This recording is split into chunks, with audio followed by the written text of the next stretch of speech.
Good evening. Sorry we're late. We had another thing that we had to do. Sorry we're wet.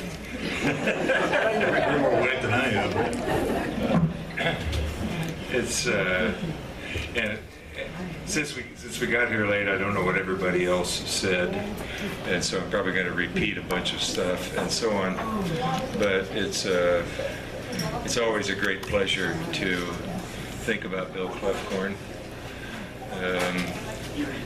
He was such an amazing person, and a great writer, and of course hearing him read his own poetry was wonderful. But for me, probably my favorite memories of Bill are watching him like in writers groups as a teacher or just as a supporter of other people, and being so gracious, so generous. And can we get an amen? Yeah. Amen. And Everybody knows. And my story about that, and John can tell this too, I mean, we came over to Bill and Eloise's, I think you tell me, Eloise, I think just a day or two before Bill passed. And we had a little 3-person writer group. And Bill's voice, which was something was always so magnificent, and I think he was very proud of his voice, and being able to speak in that big, deep voice was kind of quiet, but we kind of talked. I brought a song, and John brought a poem. And I mean, the thing that I remember, so John read his poem to Bill, and then Bill just took this great amount of time and care and kind of said, I'm thinking about how I want to do this, because I want to do this right, because this is such a good and important poem that what I want to say about it, I don't want to goof up, and I want to do the right thing with this. And that was just the thing. I don't even remember what he said about John's poem, but the way that he set up what he was going to say told John that he cared about him and he cared about his poem, and that it was very important to him that he do a good job with talking about John's poem. And that's the kind of thing that just right from the chute makes you feel so good. Bill Kloefkorn thinks my poem is worth thinking about, and that to me was what he was: generous and gracious and loving to anybody who tried hard. Mary couldn't be here tonight. She had a story. I mean, there was one class, maybe you were in this class, Twyla, and some undergraduate came, and they were supposed to do writing, and his piece was, well, it's 2:45 in the morning and I'm really, really drunk, and so I don't know if I can say anything, but I'm going to just write this down, what I'm thinking, and Bill unloaded on him. I mean, Bill could be, he wasn't going to suffer fools lightly, but if you were trying, he was going to be there for you. Yeah, sweet, generous guy. That poem that I brought was a poem I remember for Kelly. It was her birthday or something, and I don't remember either what Bill's comments were, but Jim was, right. He started off by saying something kind and generous. And what he had to say, what I found, in every case, was something helpful. I mean, he wasn't saying nice things just to be nice. He could pick out something good and helpful to point out in your poem. And then I think after we did a little bit of talking about writing and stuff, he said, why don't you guys sing me a song or two? And I know that we sang this song because it was one of Bill's favorites. You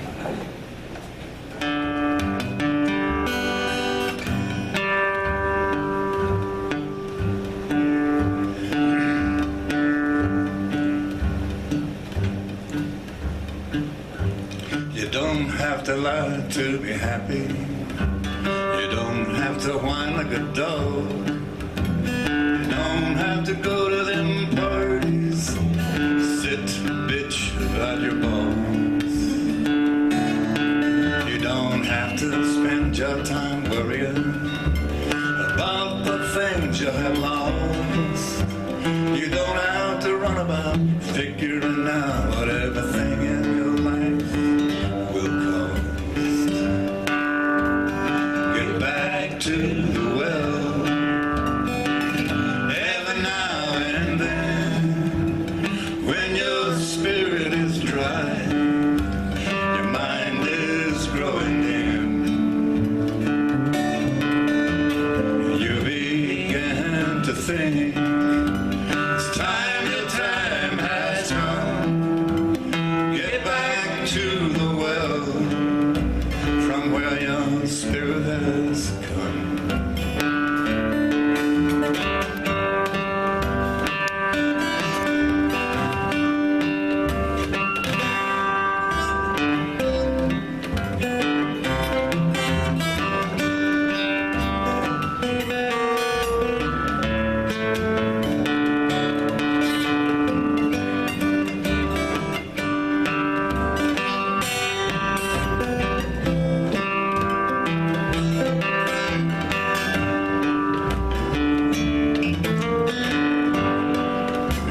to run with the Joneses, whoever the Joneses may be.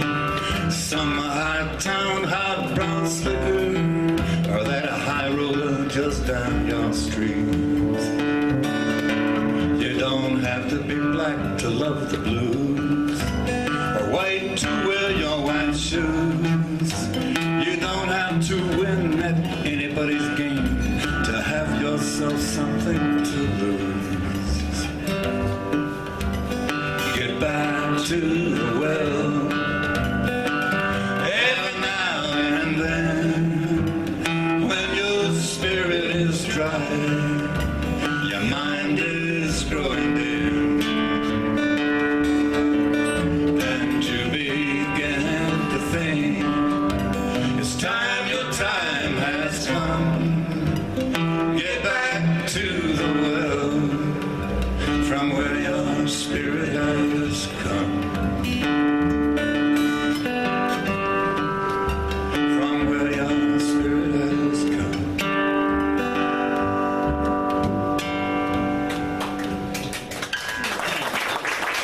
Thank you. Can I sing one? How about this always darkest before the dawn, or darkest hour, or what's another one that Bill liked? Tim O'Brien did it, I think. That was what's that? Sure. Okay. We'll give it a try. Now we can do it. But do you want to do one of those or not?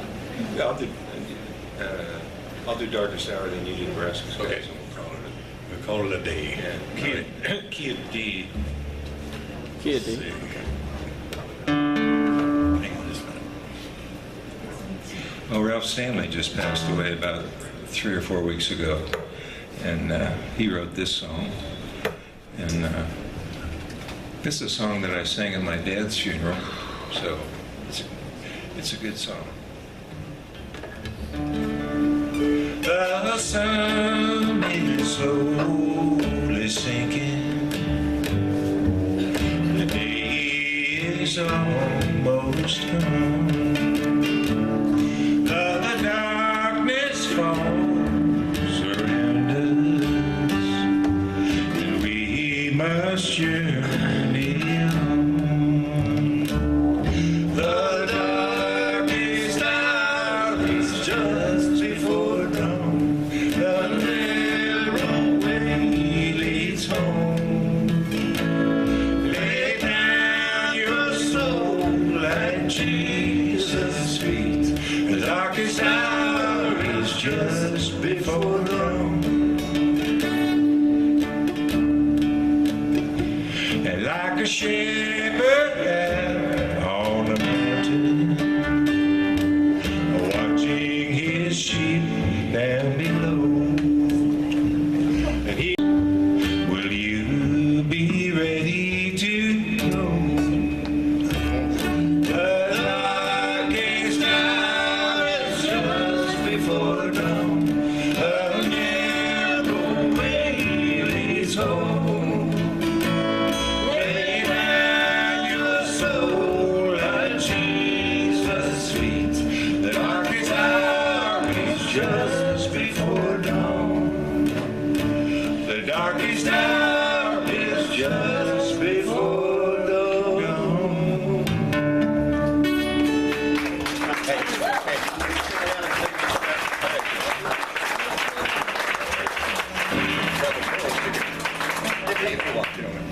Oh, just let you. Okay. Yeah. Hey, What do I need? coward. Oh, I'm getting a cramp in my hand, dear.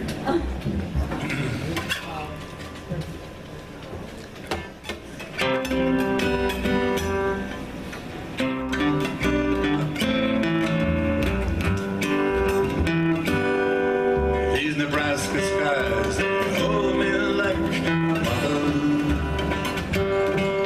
and they bring a promise with their morning light, like a song that is brother to your stories.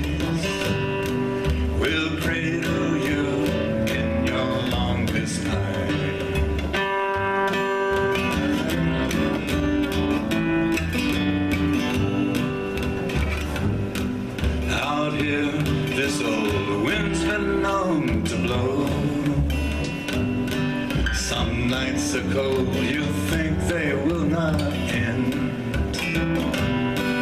Leaves you looking around for some old storyteller who will lead you first to home and back again. Oh, you wanna go home and then come back again.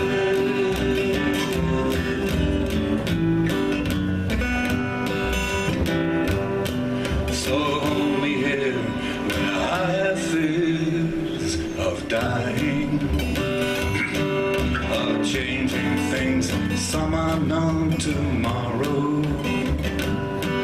Ah, hold me where Nebraska skies around me will tell my soul your story's never done. So it goes, our story's never done.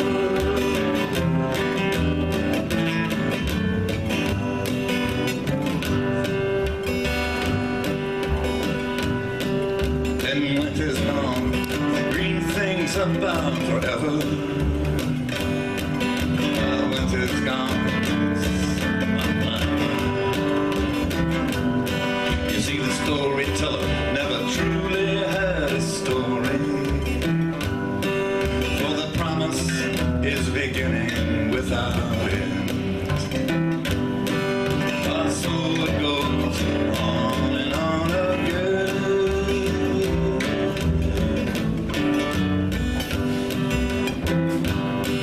So hold me here when I have fears of dying, of changing things and some unknown tomorrow. Ah, hold me where Nebraska skies around me will tell my soul your story's never done. Ah, so it goes, our story's never done.